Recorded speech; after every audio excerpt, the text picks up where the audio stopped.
And great, Vanessa's here and she has her presentation all ready to go. Can you now see it, Vanessa? Yes, I can just quickly introduce you and a couple people. Now, Vanessa and I know each other from the Profitable Artist Summit that we did together, and we've just been connecting since then. And it's been really fun to learn more about her business, and she's learning more about my business. And we've got a couple of students that we both have in our memberships or whatever. Do you call yours a membership, Vanessa? Do you call it A boot camp. the boot camp? Yeah. It's called the boot camp. Yes, it's a year-long thing, so it really is a very focused kind of a service. Mentorship program, yeah. Yeah, I am super excited to have Ness with us today to talk about art licensing because I get a lot of questions about it and so much more about it. So I am really thankful that you have agreed to do this for me so I don't have to try to figure it all out and tell everybody about it. And you're welcome to start anytime, Vanessa. Great. Well, I'm so happy to be here. As Dolores has said, as soon as we connected, we clicked right away. I think the very first time that we just set up a meeting on Zoom just to chat and introduce each other, in that meeting we decided to host a summit together. It was just very Yeah. instant.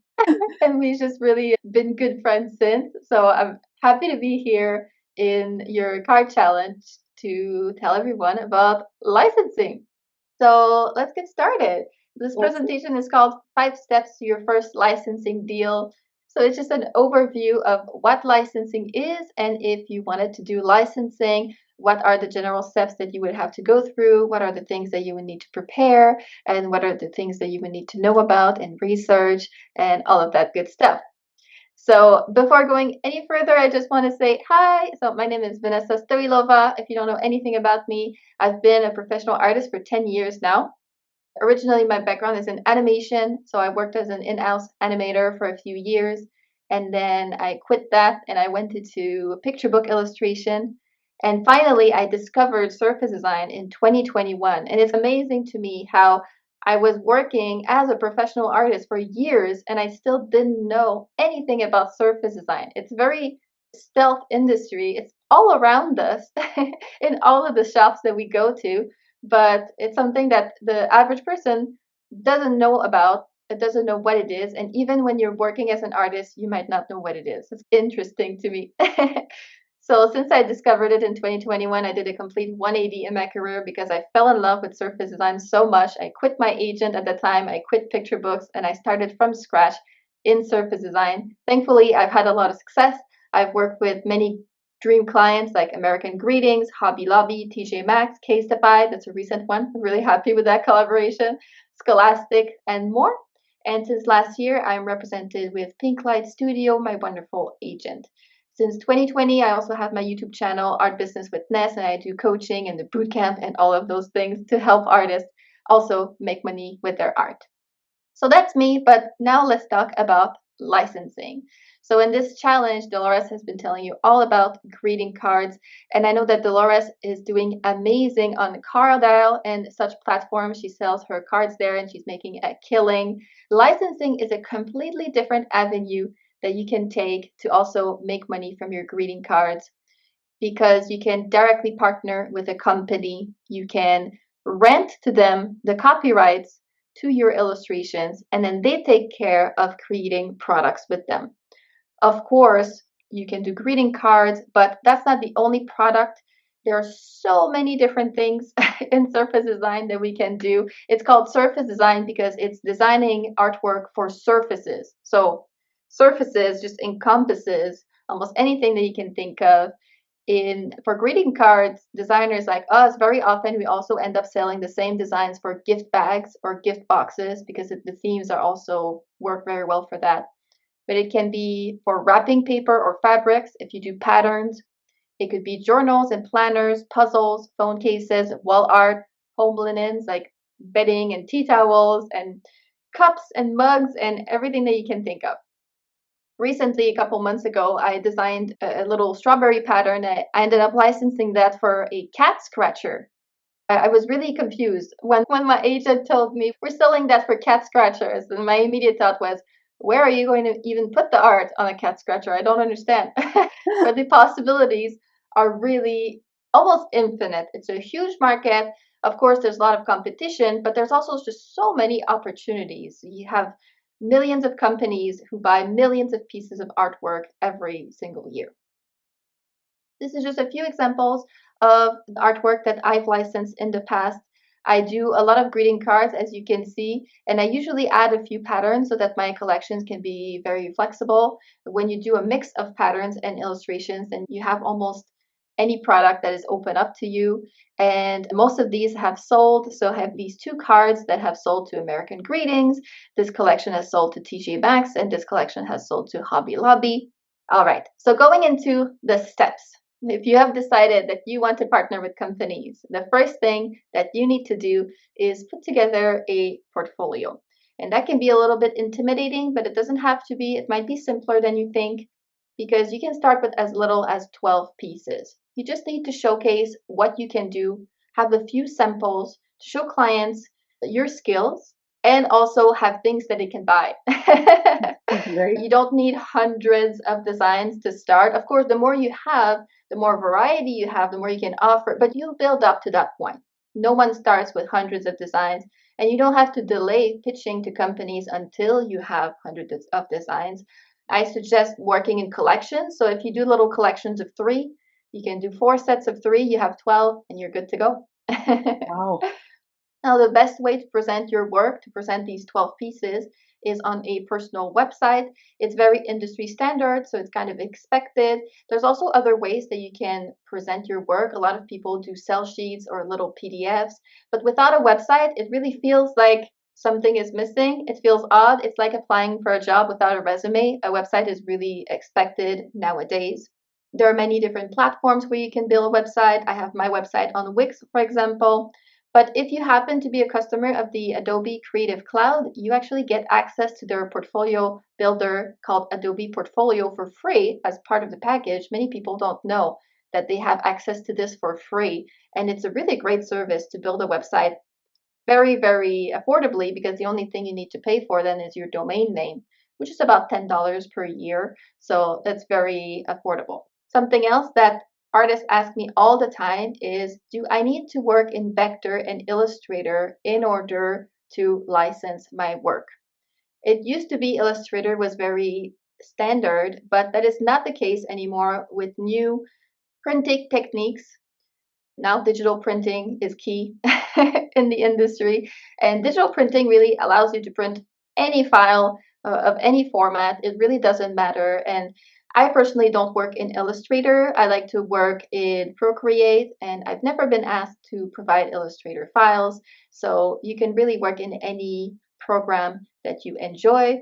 Procreate is a great one, and also Affinity is a great one for you people who love vector. Affinity is a more affordable option and easier to use than Illustrator. So if Illustrator is a program that really intimidates you, Affinity is a better option. And I know that my friend Dolores has a wonderful Affinity course that she has a great promotion on right now. So that could be a really great opportunity to jump on that and get started Thank with program. you. Thank you. As I mentioned before, you can also send sell sheets by email. A sell sheet is just a little presentation sheet with the artwork and your contact information. And art directors very often will print these sheets and show them in meetings and just pass them around to decide what is the artwork that they're going to purchase. I actually showed you some of the sell sheets before. Let's just go back really quickly. These were sell sheets. So it's just the artwork with my information at the bottom. It's really important to have that contact information because sometimes they forget who is the artist that had that work. I don't know. Well, it's right there on the sheet, so they can't possibly lose your contact email. And for your website, it's okay if you don't have a very complicated, beautiful, professionally designed website. The most important thing is that it's simple to navigate, that the contact information is clear, and that art directors don't have to click on a million different things in order to see all of your work. It has to be straightforward. If you can just put everything that you have in a gallery where they can all see it without having to dig for it, that's really what you're looking for. It doesn't have to be any more complicated than that. Perfect. Moving on to step number 2, it is company research. In order to license, we have to reach out to companies, and that can be scary. But first, we have to find out what are the companies that we can work with. So to find companies, the easiest way is to do some Googling, online research. And the lowest hanging fruit is just to type in greeting card companies accepting submissions or fabric companies accepting submissions instead of going for the big names straight away, because sometimes the big companies, they work with other manufacturers and they have a white label thing going on. So it's, you don't work directly for Target, for example. Target works with multiple different labels and they all put Target on their products. So you don't know what their company names are and it can be difficult to find them. They don't have submission information available. It's really, it can be a bit difficult to find them. It's not impossible, of course, and the longer you're in the industry, the more you can find what these companies are. But in the beginning, if you can find companies on Google who are already accepting submissions, then they have all of the information right there on their website, who to contact, what is their email address, and what is their name, and what are they expecting from a pitch submission. And you can very easily find a good list of companies to reach out to this way. That's the easiest way to start before you go off the deep end into the deep, deep research. Another thing that I love to do is simply looking at products in stores. So, you know, you can take photos in stores of all the beautiful products that have art on it, and you can look at the tags, see what is the company that makes this product. This is a great way to do it also because if you see a product that has art on it, then you know that an artist somewhere in the world has to have made that. Why couldn't that be you? You know that this company does hire artists to create their products, so it's a good hint that this could be a good company to work with. Another great way is finding artist collaborations. So if you follow all your favorite surface designers on Instagram, they will often say, oh, this is my new line with Caseify, and this is my new line with this company. And so that gives you company names that you can keep in the back of your mind to contact later yourself. The thing that I recommend, though, when you do your company research is to focus on one market at a time, simply because the research can very quickly get overwhelming with all of these different kinds of products.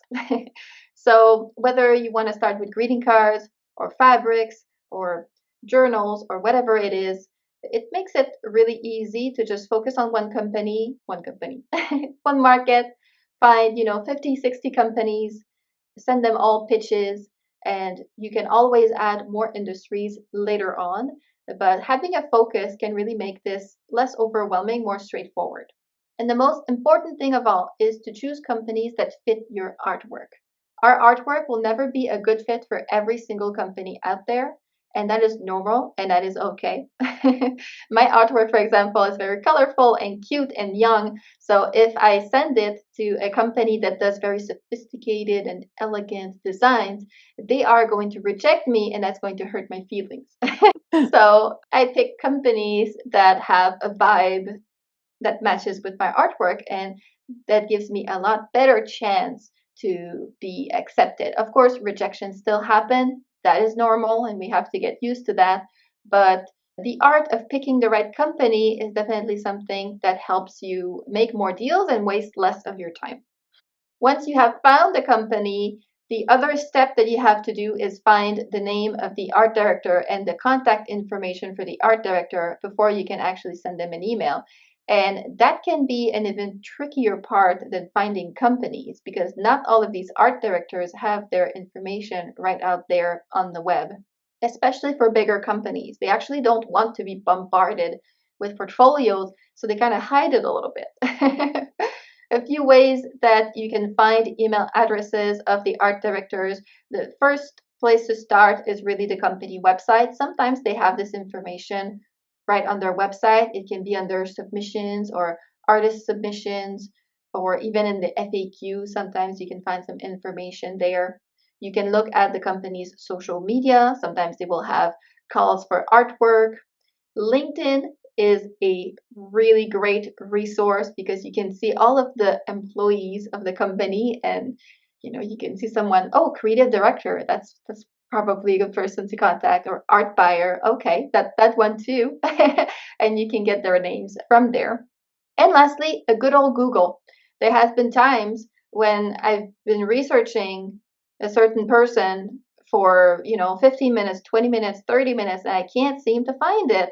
And then I just Google something like art director at Scholastics, and suddenly it pops up. Right. A good way also, and that's pretty new thing that I do, but ChatGPT can also help you find the contact information. You can ask good old Chatty G, who is the art director at your favorite company that you want to reach out to, and they can help you find this contact information. But I would recommend to double check before you send an email, because sometimes Chatty G is not on the ball. So next step, query companies. And I'm just going to take a little sip of water before continuing. All right. So we're already at step number 3, which is to send the dang email. And that is an easy step, but it's the scariest step. And often it's a step where artists get stuck because it feels so intimidating that we want to do it. We fear that we're going to be rejected. But in order to get work, we really must show our designs to a potential buyers. If it just sits on your computer or even on your Instagram, chances are no one is going to see it. So you have to send it out. Email is personally my favorite way. It's not the only way. You can also connect in person with companies in trade shows, but that can cost thousands of dollars to attend. I live in nowhere, Ontario, so it would cost me a pretty penny to travel to anywhere that has a licensing show. Usually it will be Las Vegas or New York, places like this that can be expensive to go and stay there. Yeah. You can also send postcards to companies, but that also gets pretty expensive with the postage.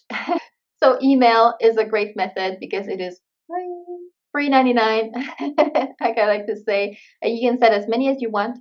And so that's a really great method, especially to start with. Once you have companies that you've worked with a few times, and maybe it's a good time to invest, send a few postcards so you can really warm up those customers even more.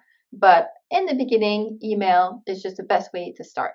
And that can be really scary again, but the process in itself is actually pretty simple. You keep it really short. Art directors are really busy and they really want to see your art. They don't care about your life story. Let your art do the talking. You can have a very short introduction saying, "Hi, my name is Vanessa. I'm an artist from Ontario. Explain why you're writing. I would like to work with you. Link to your portfolio." And what I like to do also is insert in the email, not as an attachment, but embedded in the email, a few images just to kind of give them a sneak peek and make them want to click on the portfolio link. What I find often happens is they will go to your website, and if they like what they see, then they might go back to your email and actually read it. They won't waste their time reading your email unless they were sure that they actually like your work. So keep it simple and don't worry too much about what you're saying in there. It really doesn't matter. As long as you don't come across as a psychopath, you're good. Another thing that is important though is to not accidentally self sabotage. You want to present yourself confidently and you want to explain what you can do for them, not what they can do for you. So you don't want to email them saying something like, "It's my dream to work with you. Please, please give me a chance." Because there's no art director that is going to buy your artwork just to do you a favor, just out of the goodness of their hearts. They're going to buy it if they think that people are going to like their products with your art on it, if they think that it is going to benefit their company. So instead, you can say something like, "I believe my art style would fit your products very well and appeal to your customer base." Now, that is something that art directors are going to take notice of. Also, don't say anything like, "I know I'm not very good, but please give me a." No one is thinking that you're not very good. You don't want to be the only one to say it. And you don't want to plant any doubts in their heads that you actually don't know what you're doing. So, no one has asked. Don't say anything and don't shoot yourself in the foot. We're already at step number 4, which is the follow up. And this is crucial. This is the most important step. It's even more important than the first email because sometimes we think we're going to send an email, they're going to be bowled over with our beautiful artwork and they're going to buy it immediately. But this very rarely happens because even if your artwork is the most beautiful they've ever seen, let's say they are shopping for Halloween and you don't have any Halloween things in your portfolio. then no matter how much they love your artwork, it doesn't fit the mandate that they have right now, and they're not going to purchase. So you have to send multiple emails with different kinds of artwork, usually until you hit the right timing when they are looking for something and you happen to have it. It's very rare that we get a contract at the first email, and it's very common to not even get a reply. They are so busy that unless they're planning to purchase, they will often just ignore your email. Deals happen at the third, fourth, or fifth email. So when you send out an email and you don't hear back, don't get discouraged. Send another and send another and send another. That's how we make sales, and that's how we build our network. Unfortunately, most artists get discouraged at this step. If they don't hear back, they're thinking, I suck at this, they hated me, and they just stop sending. If you just stay in the race, then you have such an advantage on the competition because everyone else is not doing that. The artists who succeed are the ones who persist, are the ones who keep sending emails.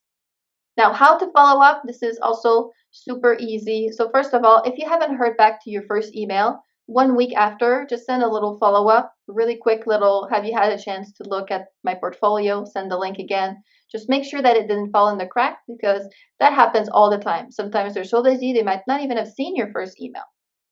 Now, if they don't answer to that second email, give them a little breather, back off for a few weeks, make some new artwork, and then send them some new artwork the next month or every couple months. It's super important though that you have to have something new to show them. You can't just send them an email again with the exact same artwork. They're just going to think, I've already seen this. So, but you don't need also an entire new ton of artwork. As long as you make a new collection, it could be a new set of 3, could be a new set of 6. No matter what you have time for, make a few little pieces of new work and send it to them. Now that I have an agent, I actually don't pitch a lot myself anymore. I focus on the art and my agent focuses on selling it. But before I had an agent for years, I was doing pitching and I had a really good routine going on of every single month making as many new pieces that I could and sending it out to all the companies in my network. So making new art, sending it out, making new art, sending it out. And so I had a really good rhythm going on like this. I'm not the artist that makes the most artwork ever. I was talking to a student this morning who said, I heard that you need to make 200 designs a year. Is that true? I don't think I can do that. And I told her, no, you don't have to do that. For years now, my average has been about 70 to 80 designs per year. And but I did pitch a lot. And so I made a lot of sales. People who pitch are the people who make sales. You can keep sending them emails as long as they haven't told you to stop. If they tell you, I'm sorry, I don't think this is a good match, I'm not interested, then you can stop bothering them. But unless they specifically say that, you can keep pitching to them every 1 to 2 months. And usually, after you send 3 to 4 emails, most companies will at least give you a reply, even if it's just to say no. You have to wear them down. And finally, step number 5 is negotiation. So how much are they going to pay you and what is the deal going to look like? I wanted to give you a little bit of explanations of what different kinds of licensing gigs we can get to give you an idea of what the landscape is. When you have a client that is interested, you suddenly have a whole lot of things to consider. How much are you going to charge? Is there a deadline to create the artwork if you don't already have it? It doesn't happen a lot for us because usually they will see a piece of art that they like and they want to buy it immediately. So it can be a very quick transaction. We don't do custom work very often, though it can happen. Then you will have to negotiate what kind of usage they want to do with your artwork. And that is a copyright question. How many copyrights do they want? The more they want, the more expensive it is. How long do they want to use your artwork? Is there going to be an artist credit or no, etc. A lot of artists are afraid of negotiating. They feel like, okay, they're interested. I don't want to scare them away. I'm just going to say yes to everything.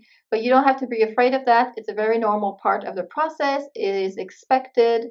Don't rush to accept a deal if it's not a good one. There's so many opportunities out there that sometimes you have to be willing to walk away if it's not a good deal. Also, negotiation does not have to be a scary thing. It's not a confrontation. A lot of artists don't like negotiation because it feels like a fight, but it's not. It's a discussion. Everyone is on the same page that they like your work and they want to work with you. You like their company and you want to work with them, and you're all just discussing, trying to make this happen. So take a deep breath. It's all good. And they're not going to run away just because you are negotiating the price. The worst thing that could happen, they could say no, but they are probably going to make you a counter offer. If you guys are talking pricing right now, it's because they really like the artwork and they really want it and they are willing to negotiate a little bit. Now, when it comes to pricing, a question that I get all the time, and I see this in Facebook groups and everything, someone will make a post and say something like, a wallpaper company is interested in one of my patterns. How much should I charge? Or they say, a baby apparel company is offering me $500 for my illustration. Is that a good price? And I never know what to say to these questions because this is not enough information to give a pricing. When we first start pricing our artwork, we often use the pricing structures that we are used to in our day-to-day life, which is maybe how much you're paid for your 9 to 5 job, so a salary or an hourly rate, or the price that you see on products in stores. But neither of those pricing structures apply to surface design. We are not pricing our artwork for hourly. It does not matter how long it took you to make, and the cost of the end product matters a little bit in the equation, but of course, the end product is going to be cheaper than your artwork is because there's going to be many different reproductions, and it's just not a one-to-one comparison. Just because the greeting card in stores is going to be $3, that does not really inform what you should charge for your artwork. We are in the business of intellectual property. It is fundamentally a different pricing structure than anything that you've been doing up until now.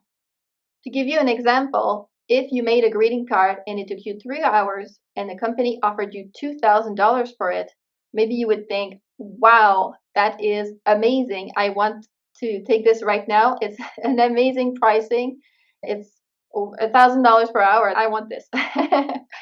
But if then the company turns around and sells product, it could be on multiple different products, right? Maybe they don't just sell greeting cards, but they sell it on multiple different products all over the world, and they make millions off of this piece of artwork. And suddenly you're thinking, wow, okay, they made 20 million and I got 2,000.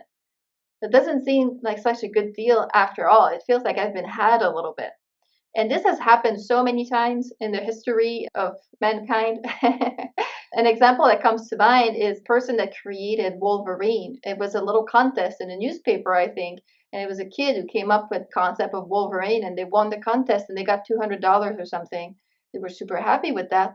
But a few years later, seeing how many billions of dollars were being made off of that franchise, now looking at their little $200 that they spent on candy and baseball cards, it does not sound so good anymore. So the usage of your artwork is super important when considering how much is you're going to charge the company. And that's why the pricing always depends.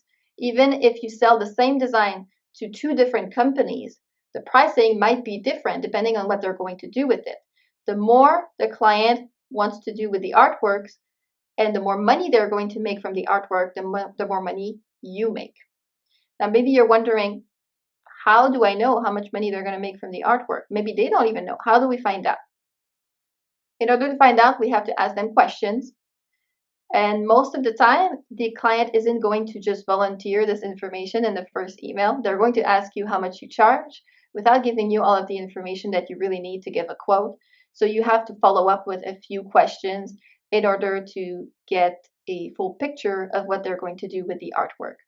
So you can ask things like, how many different products are you going to use the artwork on? How many units will you sell?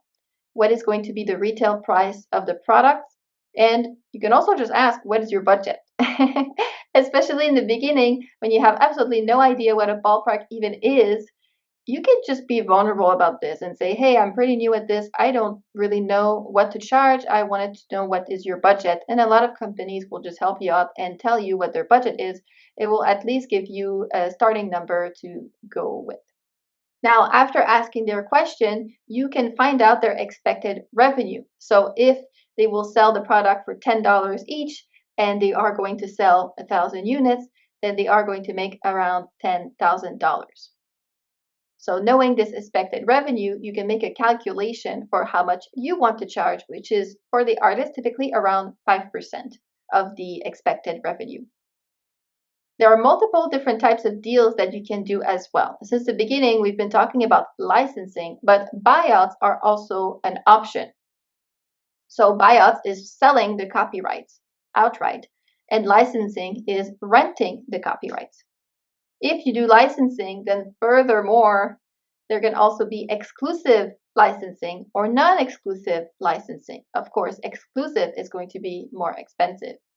And also, how long do they want the license? If they only want it for a year, then they can be expected to pay less than if they want it for 10 years or forever. So just explaining a little bit more what is the difference between licensing and buyout. Licensing, they will be renting your image for a certain amount of time, and usually after that amount of time has passed, the copyrights are going to get back to you. This is most often paid by royalties, but it can also sometimes be a flat fee. With royalties, typically it takes a very long time to get paid. Because you have to wait until the product is manufactured, distributed, marketed, until you get your first check. It can take anywhere from 12 to 18 months to even get your first check. With buyout, you get the money now, which can be really nice when you have rent to pay. That's why I personally like to do a mix of licensing and buyouts. Both of them have their advantages. So a mix of both is what I really like to do. With a buyout, you sell all of the copyrights for a design forever, and the artwork no longer belongs to you. Often with buyout, you will not be credited. You're just transferring everything to the company, and you're paid right away with a flat fee. So which one is the best? As I said before, both have their advantages. Licensing takes forever, but usually after all is said and done, after a few years of getting your royalty checks, it ends up being more money when everything is compiled. You might be paid something like $3,000 for a single pattern, but maybe it has taken 5 years to get all of the checks. Whereas with a buyout, it's less complicated, but you get paid now. Maybe you get $1,000 right away, and you're done. It's a very simple transaction, and that can be refreshing. There's no complicated contracts. You get the money, they get the artwork, and everyone walks away.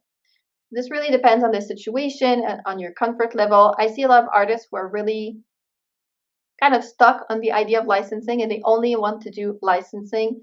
But in certain situations, I think that buyouts can be really nice.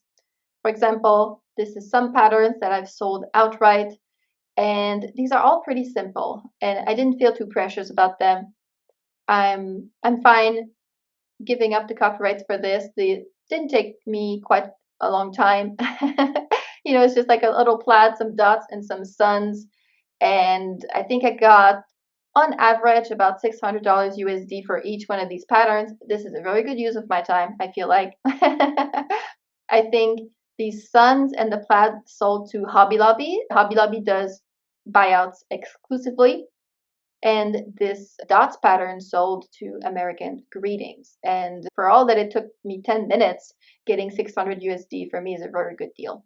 However, when I make a design that is taking forever and I really put in a lot of effort, then often I will keep that design for licensing only so that I can get the most out of it. So to summarize everything that we've talked about since the beginning of this presentation, when you receive an inquiry, first ask questions, find out their needs and maybe even their budget. Second, evaluate their offer and give them rates based on their answers. As I said, it's around 5% of the expected revenue.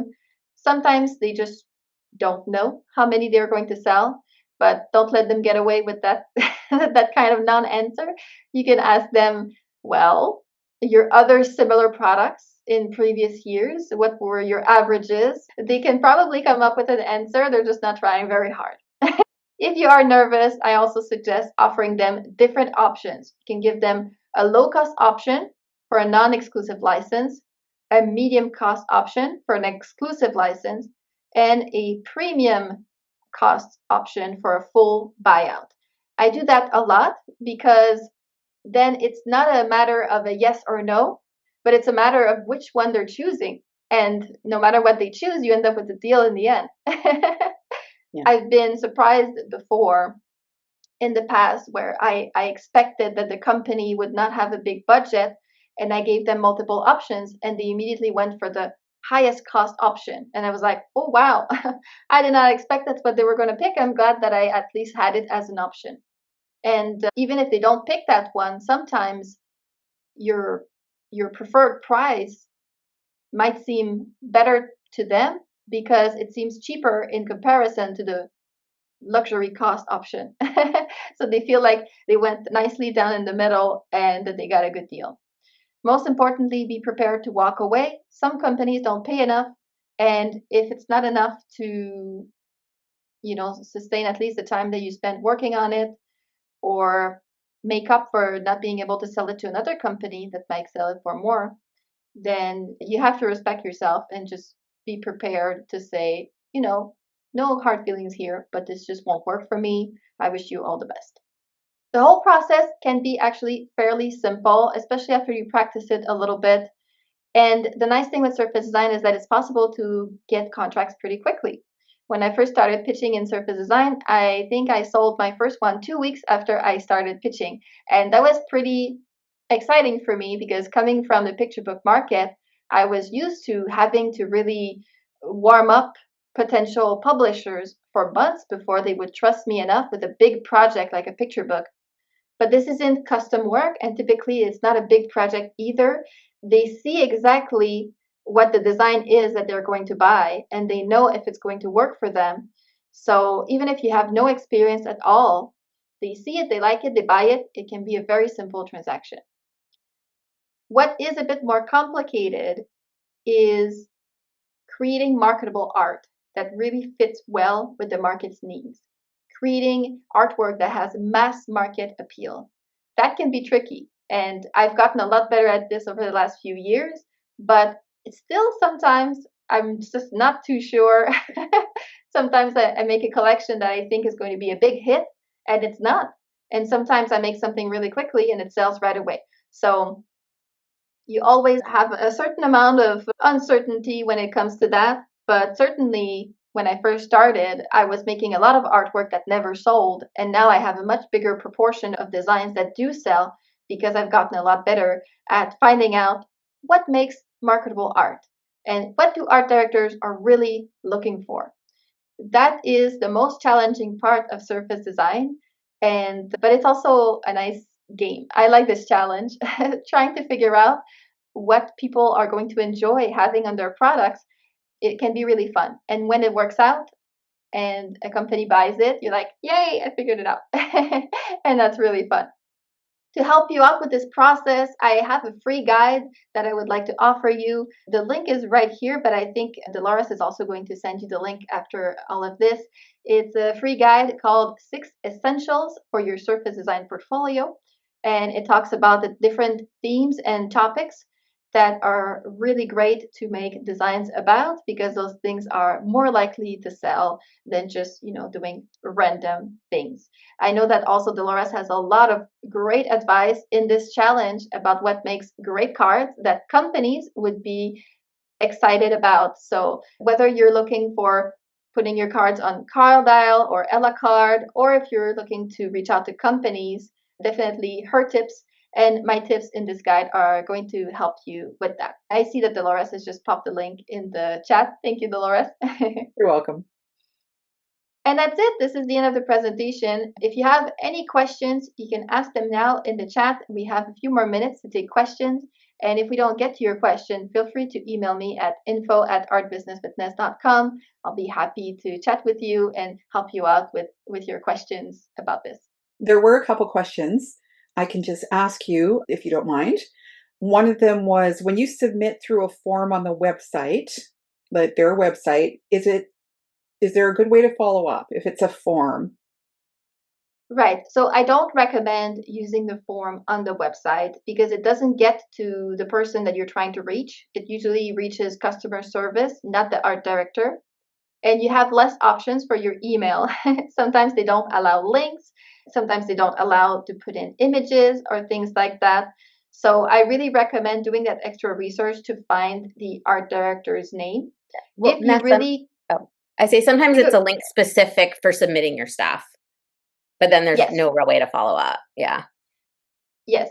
So when you send in a form, when they say, for submissions, use that form, then of course, use the form. What I find most often is they don't have any information, but they have a customer service form.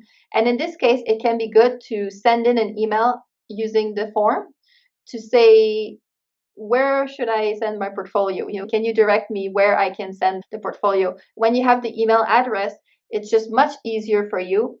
But if you don't have it and they have a form to do the art submissions, then you kind of don't have a choice to just send your pitches there. And in that case, I would recommend not sending a follow up, like a have you looked at my portfolio yet kind of email, because then it will probably get lost. Like, what are they talking about? I don't know. Just send a new pitch every time you have new artwork, like a brand new pitch. And once they reply to you, then you will have their contact email. So getting that first reply is really the key. After that, you've got them. You have them in your network, and then you're good to go. Okay, thanks so much. I have two other questions that I've seen come in. There may be more, but I've seen these two. One of them is, if they hire you, do you have to design according to their needs? For example, would you have to design Halloween stuff if that is the season they are looking for? Or do you just design what you want and submit to them and they will choose what they like? Right. Well, you're never forced to do anything that you don't want to do. As a self employed illustrator, you do have a lot of freedom in that sense. And in the licensing world, typically you make the art that you want and they will buy it based on if they like it or not. Creating custom work is quite rare. However, sometimes I get requests. Sometimes I will send some artwork. Maybe I was working on a brunch collection and I sent them my little croissants and jam and all of that. And they're like, that's nice, but I'm looking for Halloween. Do you have any of that? So if I do have any of that, I can send it to them. And if I don't have any of that, but I'm willing to make it, then I can offer to make it custom for them. But you never have to if you are not comfortable. I know there are a lot of people who are not Christian and they don't want to do any Christmas stuff. That's not their thing. Then you don't have to. But having a good variety of different marketable themes is good. You don't have to do all of them. Halloween is not a big category, also. I will say I don't sell a lot of Halloween things. I sell a lot of birthday, Easter, Christmas, those categories, and florals, things like that. Halloween you will sell one, every once in a while. But where was I going with this? Yeah, you choose the categories that you are comfortable with. If you only do one category, maybe you won't have a ton of variety, but you also don't have to do everything. You can pick what fits well with your art style, with your interests, and run with that. Okay, well, that's great information. One of the other questions that came in is, if you're emailing the same company every 1 to 2 months, do you suggest replying with your previous email or starting new threads each time? I thought that was an interesting question. Honestly, I don't think that it matters too much. There's no right or wrong, and there's never going to be a client that says, "Well, I wanted to work with you, but you didn't reply to the thread, so goodbye." So, but usually what I personally do is when I send the follow-up email, have you had time to look at this, Linda, kind of email, then I will reply in the same thread so that they can reference what I'm talking about. But when I send a new fresh pitch with new artwork, I will just send in a new email. Okay, interesting. Um, Another question we've just had come in is, for a licensing collection, do I need to use different motifs for each piece, or can there be an overlap within the collection? And this is a question that came up at our Thrive meeting on Tuesday night. We were very confused about this because, a lot of people will reuse some of the motifs from the placement print in the pattern. So we're anxious to hear your reply on this one. It also recently came up in my coaching meeting in my boot camp, and it kind of everyone exploded in the chat. Oh my God, I didn't know about this, and it was a whole conversation. So it is definitely a big topic, and the reason it's a big topic is because some people do reuse motifs and some people don't. So what is the right answer? You can really do whatever you like, but you have to know that if you do reuse motifs, there are copyright implications. So if you sell, let's say on Etsy, your own cards, or if you sell on platforms like Cardile, it doesn't matter. You can do whatever you like. But if you license your artwork to companies, then if you license a piece of artwork, let's say they buy a piece of artwork number one, and this piece of artwork also has motifs that are included in artwork number 2, 3, and 4. After you sell the first one, you would have to take all 4 off the shelf because they have purchased or licensed the pattern and everything in it. So if you have a whole collection that reuses the same motif over and over again, after you make one sale, you've decimated the collection. So if you take the time to draw a few different flowers and use different one in each, then you can sell all of these images separately and you can make more money. It also, personally, in my opinion, makes better collections when you don't reuse, or at least don't reuse it for the whole collection, because you have a bit more variety. You have more things to look at, and that can be more fun. So that is one thing that makes it different between art licensing and POD. Because for POD, Absolutely. you can do whatever you want. You could have a whole collection with repeated motifs, like on Spoonflower, but you couldn't. So that's good. Good that you cleared that up. Very good. Because on POD, you're selling your own designs, and when you're the one selling, you can do whatever you like. But when the company is going to be selling, often they want some sort of exclusivity because they don't want to end up, Right. let's say at Walmart, you have 2 different cups or mugs from different companies right next to each other on the shelf. And they're different companies, they're different products, but there's the exact same artwork on both mugs. Now, a company that has purchased your design and has paid premium for exclusivity, they see that, they are going to be pissed. They're not going to be happy about that at all. They don't want to compete with other companies on the same products with the same artwork, because the Gotcha. artwork is the differentiator. It's what makes their mug different from any other mug. So they want to be the only ones to be able to use this artwork. Now, there are some companies, especially smarter companies, who actually don't mind and they are okay with a non-exclusive license. So that is also a possibility. If you want to be able to reuse motifs however you like, then you can do non-exclusive licenses only. But that does severely restrict your opportunities because most companies want at least a category exclusive, if not entirely exclusive. So you just have to be aware Okay. of this. And if you choose to reuse motif, knowing all of this, then you just have to know what you're allowed to do and what you're not allowed to do, and keep track of where you've used all of these motifs. Because if you license one piece of artwork and you don't remember what all the other designs that use it, it's going to be a nightmare. Oh gosh. Yes, especially for somebody of my age. So we've kept you, this is an hour now. Are you okay to answer a couple more? Yeah, of course. We've had a couple more come in. One of them was about just a little bit more clarity about portfolios. So if you don't have a website, you don't have your own website, what kind of site would you recommend? I know there's Adobe Portfolio, but have you got other ones that you recommend? What about Issue and places like that? Right. So I know that there are lots of great website builders that are cheap and affordable and easy to make a website. I would really recommend anything that is easy to work. I have my own website on Wix and I really like it, but honestly, I could have done with something simpler and it would have worked just fine. You don't really need anything fancy. So Wix is one that I recommend. They have a free tier, but then it has little Wix branding and banners and things like that that you can pay to remove. There's also a platform called card.io, and I think it's crdd.io, and that allows you to make a one-page website that is free in my experience.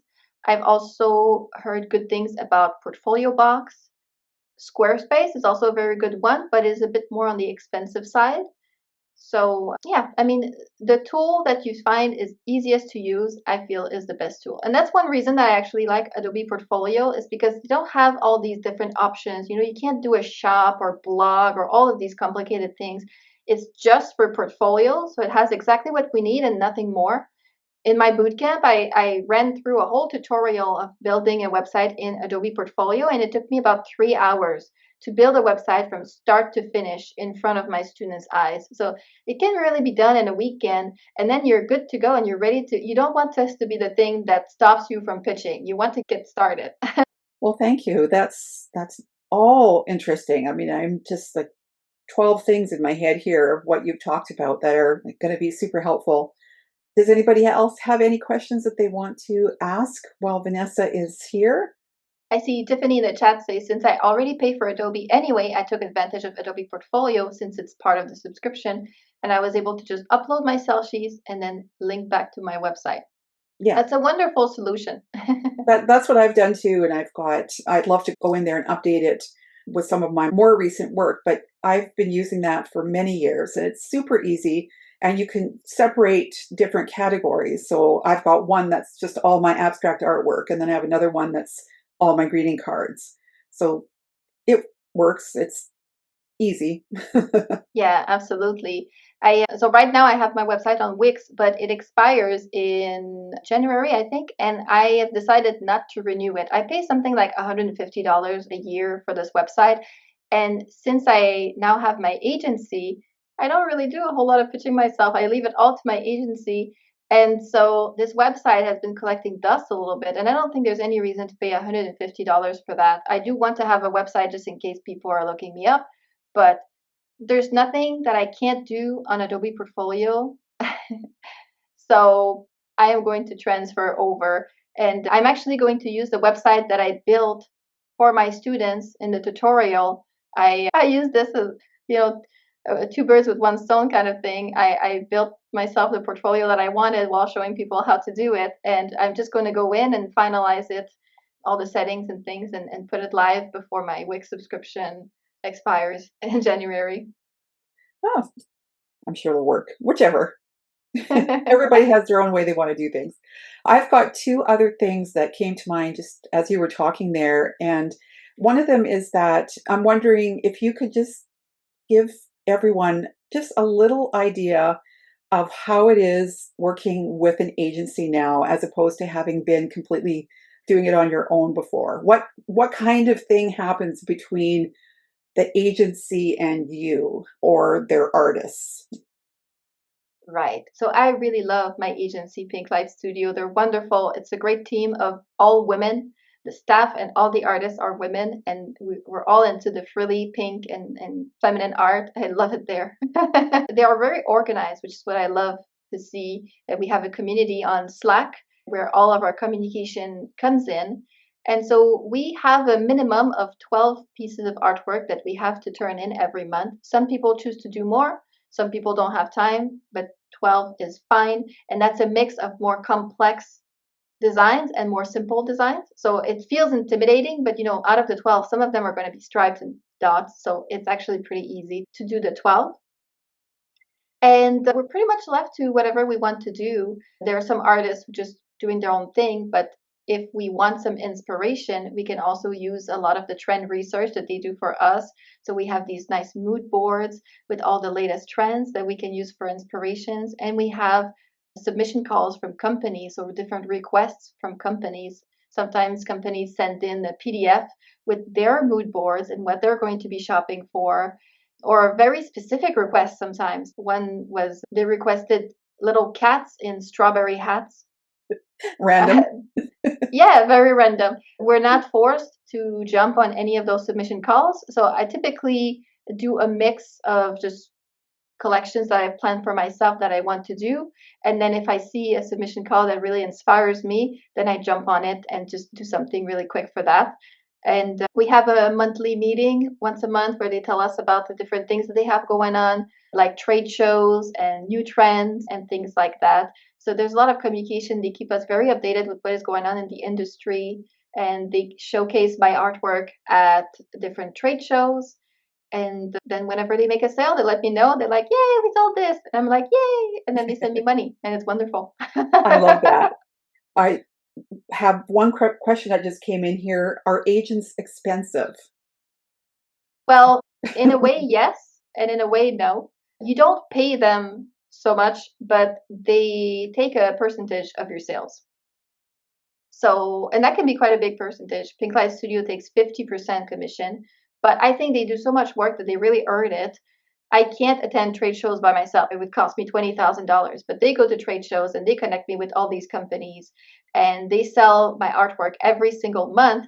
So I don't have to pitch, and now I have more time to make more art, which in turns makes more sales. And in the end, it's really worth it for me. But a 50% commission is certainly something to take into consideration. It's quite large commission, but you never have to pay them out of your own pocket. And if they don't sell your work, they don't get paid also. So they have a very good incentive to do a good job.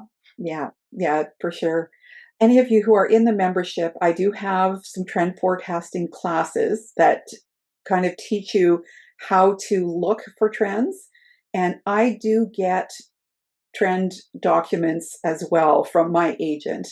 And so it'll be usually a 10 to 12 page document that has different categories that they're looking for with some examples of what's trending in the market. So with my abstract art, much of the stuff that I sell through art licensing will be sold through like Wayfair or Deny Designs or places like that. So those companies send my agent what they're looking for. And so that helps to narrow down what I need to produce. So if you are in the membership, check out the trend forecasting classes. They're not specific to any software. It's just in general how to look for trends. And that can be something really important because you have a season where all the art directors are going to be looking for something very specific, and you want to be on that too. And before I was with an agent, I was doing all this research myself. It is definitely possible for you to find this out yourself with some trend forecasting techniques that I'm sure Dolores teaches super well in her membership. I also have a surface design mini course where I teach trend forecasting as well. And it really makes all the difference when you know what people are buying and you make that, then you're going to make sales. With my agency, it's really nice because they are getting so much information. They're getting all of these requests from different companies. And so they can make correlations. So they can be like, oh, well, would you look at that? This month we've received 5 requests for geese. So everyone start drying goose. That's what's hot right now. They That's really really have their ear interesting. to the ground. I like that. That's neat. Okay, one more question to do with your submissions. You said approximately 12 a month. So with that, do you do like a single sort of placement print card kind of artwork and then you add 3 things that would coordinate with that? Is that usually your standard procedure? Hmm. Yes. So with Pink Light, I have to do 12 a month. But before that, I was typically doing anywhere between 3 to 6 a month, just because I was spending a significant amount of my time pitching also. If you can't do 12, there's no problem with that. Just do what you can and pitch it regularly, and that's what matters. And as for the collections, there's no right or wrong. Sometimes I feel really pattern and I make a collection just patterns, and sometimes I make a collection just illustrations. But usually I try to do half and half. So if I do a collection of 6, I'll have 3 card illustrations and I'll have 3 patterns, and that makes for a very flexible collection. And I try to have a variety of different complexity as well, more complex hero illustrations and patterns, and then some coordinates or blenders, things that are more simple. And you would be surprised how often these simple designs sell, because sometimes companies really need a pattern or an illustration that is not going to overpower the product, and they need something that is not quite so busy. They need something that's going to be more subtle and tasteful. So these simple things like stripes, dots, plaids, I sell them very often. I think Hobby Lobby has bought something like 25 of my plaids so far. I keep thinking, surely at some point they'll have enough. I keep buying the plaids. So interesting. I love that. Oh man, you've given us so much information today. My head is bursting with all of it. So I thank you on behalf of everybody here and everybody who's going to watch this replay for, taking the time to be with us today. And Vanessa and I have already decided that we're going to work together on the Profitable Artist Summit again next June. So we'll be starting to work on that. I don't know when, but in advance, we'll let you know because we Yeah, know that and a this lot of year you. I definitely want us to start working on it a little bit more earlier than Yes. we did because that was a bit tight, right? We were a little bit rushed and we made it work, but boy, I was tired. So Oh, no now kidding. we have more time for next time and we're going to be able to take it a bit easier. I look forward to Yeah, that. it's going to be fun, I'm sure. I loved it, and I think anybody who participated definitely loved it. So, if there's anything else that you want me to link, or any of you who have questions that come up after, or those of you who have not been able to tune in right now to our live and have questions come up when you're watching this as a replay, make sure you send me the questions. I'd be happy to try to address anything. And if not, I'll lean on Vanessa to help me answer the questions. So, Absolutely. You're welcome to send me emails directly. And I also provided Dolores with my slide deck presentation. So I think she was going to send all of this to you yes. guys. So if you didn't take notes and you regret it, you will have access to the slide deck. Yeah, I'm going to put it with the replay. So anybody who I'm going to, as soon as I get off this with Vanessa, I will be starting to process the video right away.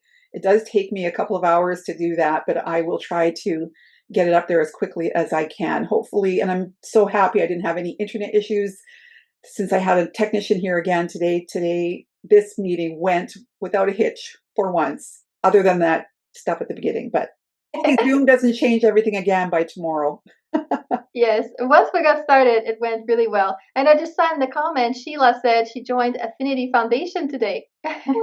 I'm so excited. I can't wait. We loved the group that we had last year, and I think it's going to be so fun when we do these guided courses, these 8-week courses. We just get to be really close. It's really fun, and it's nice to just hang out together every week. So I think it's going to be a good time. Absolutely. Well, I'll let you go, Vanessa. Thank you so much. And everybody else, thank you so much for having hung out and asked questions and all of that stuff. I really appreciate everybody having been here. And Vanessa, we'll have you back again if you want at some point. I would love to be back. This is such a lovely group that you have. Oh, it's so nice. It really is a great group. So, yes, we so much appreciate anybody who comes in and talks to us, especially one-on-one like this. It's very nice to have. So, Oh, and Dolores, you also released the podcast that you had with Vanessa right. too. Yeah. So if you want more with Dolores and Vanessa, make sure you check out Dolores's podcast. Yeah, there was 2 of them, and yes, that Mm-hmm. was so fun. I really enjoyed that. We really enjoyed spending the time together recording them. So, Kaylee has posted something here. Okay, so everybody, I hope is reading the chat. And yes, if you have not signed up, I'll take 1 minute to tell everybody about the Foundations course. I don't know if everybody knows about it, but you will be starting to get some emails about that. The Foundation course starts now. Like basically, our card is open. So if you want to join the Affinity Designer Foundations and learn how to use Affinity Designer on the iPad, my personal favorite at this moment, I really enjoy using it, much simpler to learn than Adobe Illustrator. And I take you from absolutely nothing and you've never even loaded the program onto your iPad, excuse me, to at the end you're working on collections. You're working on a collection of fabrics or patterns and a collection of greeting cards. So this is in an 8-week guided course. I'm there live every week. And so if you're interested, give me a shout or, answer the emails or do whatever. I really appreciate it. And and if you don't want to take the whole big foundations course, we do have a basics course. So there's that if you wanted to just start learning Affinity Designer on the iPad. But thank you anyways, everyone, for having come. I really appreciate that you showed up, and I will let everybody go now because I got to start editing. Well, good luck with that. Thanks. And everyone have fun in the card challenge. Yes, we have been. Thank you so much. Bye, everybody.